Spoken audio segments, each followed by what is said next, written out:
And as I told you, you cannot touch Israel without touching the United States. And once we see all these things happening, we see at the same time all these other Islamic nations backing Palestine and the rebel groups in this zone, we already know what's coming. It's a third world war. When you look behind the Islamic nations, you see Russia and China. They are building very strong relationships presently with the war in Ukraine. You see Iran sponsoring Russia with drones and many other things. You should know they are preparing themselves, they are building themselves for what is coming. And as I've told you, there shall be a third world war. It is inevitable. I said this since 2021 and I repeated it in 22 and I'm saying it now. There shall be a third world war. I don't know exactly when, but I know it shall happen. And when you see everything happening presently, you know these groups are being formed for this time that is coming. On the other hand, there shall be Russia, China, North Korea, South Africa, Turkey, the Middle East Islamic nations such as Iran, Iraq, Kuwait, Qatar, Pakistan, Afghanistan, Yemen and others. Saudi Arabia has not fully agreed yet due to the issues with Iran and the fact they still collaborate closely with the USA, but they shall finally join the side of their Islamic brothers. All the surrounding nations to Israel,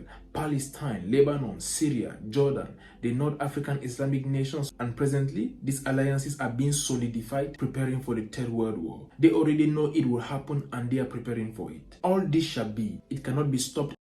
Our next guest grew up on the West Bank, where his father was a founding member of Hamas. He was groomed to take a senior role before he turned on the terrorist group in prison.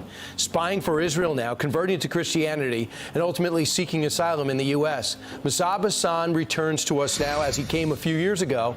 And now we got more than ever. Musab, it's great to see you. We'd love to know the inside of this group. Finish Hamas rule in Gaza Strip. This is priority number one. Then we need to replace the regime. So you also believe that this isn't about the Palestinians fighting for their rights and their sovereignty. What is the real mission of Hamas, and what do they really think of the Palestinian people? You know, Hamas is not a national movement. Hamas is a religious movement with a goal to establish an Islamic state.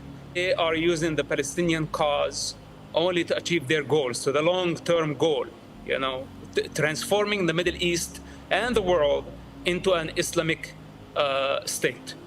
This is Hamas agendas, and they are not hidden, by the way. Hamas is serving foreign agendas. We're talking about Iran, and we're talking about Russia lately.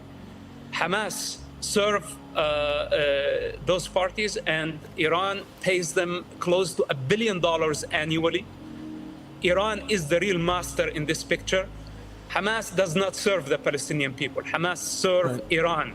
Those are the masters of Hamas. In the last few days, an intensive airstrike has been carried out against Israel from inside the Syrian borders. The latest statements made by the Iranian Foreign Ministry have become a topic of the agenda all over the world. Now, Iranian Foreign Minister Hossein Emir Abdullahian has made threatening speeches against Israel, saying that Israel has an opportunity to make amends in the coming hours. Otherwise, no one knows what will happen in the coming hours. As deconfliction between Iran and Israel continues to escalate, soldiers of the Qassam Brigade are trying to carry out attacks on Israeli military November territories with kamikaze unmanned combat aircraft. On the other hand, deconfliction between Israel and Syria has reached a much different dimension. A large number of missiles were sent to Israeli territory from within the Syrian borders. The interesting part of the job is that Russia has also been indirectly involved in this war. Russia, which has a large number of military and headquarters within the borders of Syria, has warned Israel many times to stop. The Russian government has made numerous shipments of missiles and artillery to the Syrian regime. As countries such as Russia, Iran, Syria, and Lebanon began to get involved in this war, a move also came from Turkey. Turkish President Erdogan reacted very harshly to the U.S. sending an aircraft carrier to Israel for aid purposes. The U.S. aircraft carriers sent to the eastern Mediterranean regions are one of the issues that bother Turkey. Turkish naval forces, in response to this move by the United States, announced that they will conduct exercises in the eastern Mediterranean between 16 to 20 DC. Turkey will go to the eastern Mediterranean region with a large number of Navy ships and anchor here. It seems that Turkey is trying to intimidate the United States with this move it has made.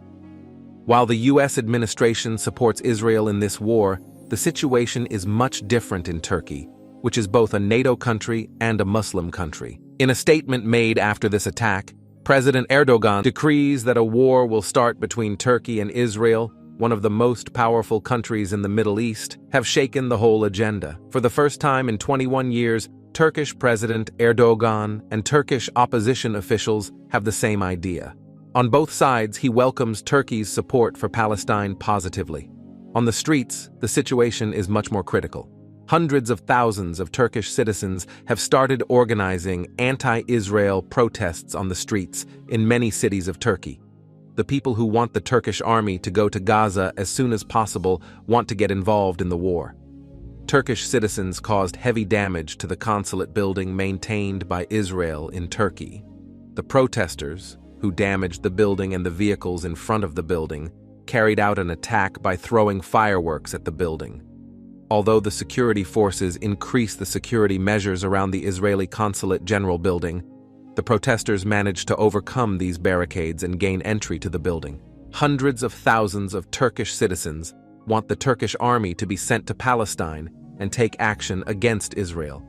Erdogan increased the number of Navy ships sent to the Eastern Mediterranean for exercises by 2 times. Do you think Turkish President Erdogan will dare to confront NATO countries and the United States by sending an army to Palestine? If Turkish and U.S. Navy ships come face to face, many problems may arise. When Turkey started exercises in areas quite close to U.S. Navy ships, there was a corresponding move from the United States. It is the first time that U.S. aircraft carriers have taken action to conduct exercises. The United States, which has activated its warplanes and helicopters, performed a hull demonstration off the Cyprus Sea, where the Eastern Mediterranean and Turkish naval vessels are located. This move by the United States is seen as a move made against Turkey. Turkey's sending more Navy ships to the Eastern Mediterranean will lead to further deconfliction of relations between the United States and Turkey. As it is known, an unmanned warplane belonging to Turkey has been shot down by the U.S. military within the borders of Syria in recent weeks. The fact that the unmanned warplane of Turkey, a NATO country, was shot down by the United States. Although Turkey is officially a NATO country, it does not seem to be seen as such by the United States.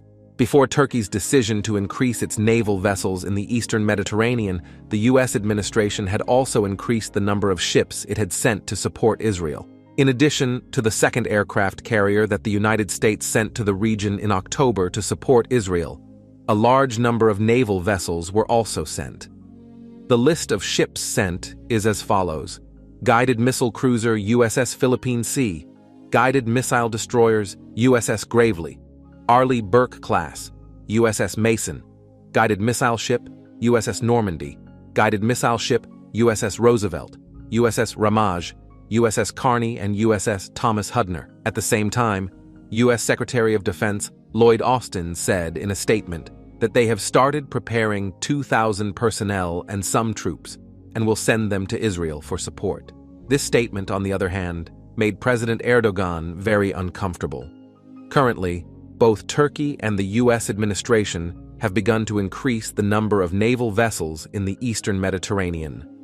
Turkey had announced that they would end the exercise period in the Eastern Mediterranean on October 20th. But it is expected that the exercise period will be extended after these events. A large number of Turkish naval vessels are currently continuing their exercises off the Turkish Republic of Northern Cyprus. The Ministry of Interior of Gaza said, "O Arab nation, we can no longer find water for ablution, water to drink. What are you waiting for?" By saying that, he demanded support from Arab and Muslim countries. The Hezbollah leadership has started to put a red flag meaning revenge in the profile picture on its social media accounts. Afterwards, he said in a statement that tomorrow will be an unprecedented day of anger. U.S. President Joe Biden, who made a visit to Israel, was greeted by Netanyahu at the airport with a hug. Joe Biden, who stated that Israel will defeat Hamas, once again showed his support for Israel. A few days ago, the 7-year hostility between Iran and Saudi Arabia came to an end. December, Iranian President Ibrahim Raisi held a meeting with Saudi Crown Prince Mohammed bin Salman. Плюс еще на фоне ближневосточного конфликта все это происходит. Все это накаляет атмосферу. Вот они взяли, затащили 2 авиационные группировки в Средиземное море. Хочу сказать, это не угроза, то, что я сейчас скажу и о чем вас проинформирую, но по моему поручению военно-воздушные силы, военно-космические силы России начинают на постоянной основе патрулирование в нейтральной зоне воздушного пространства над Черным морем. И наши самолеты МиГ-31 вооружены комплексами «Кинжал». Они, как известно, имеют дальность свыше 1000 километров.